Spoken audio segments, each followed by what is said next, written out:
By the age of 25 to 35, dapat millionaire ka na.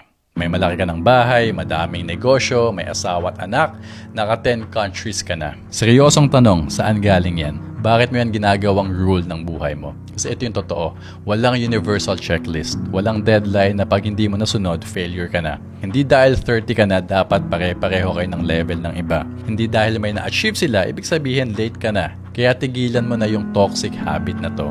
Ginagawa mong scoreboard yung buhay ng ibang tao. At para mas malinaw, parang airport lang yan.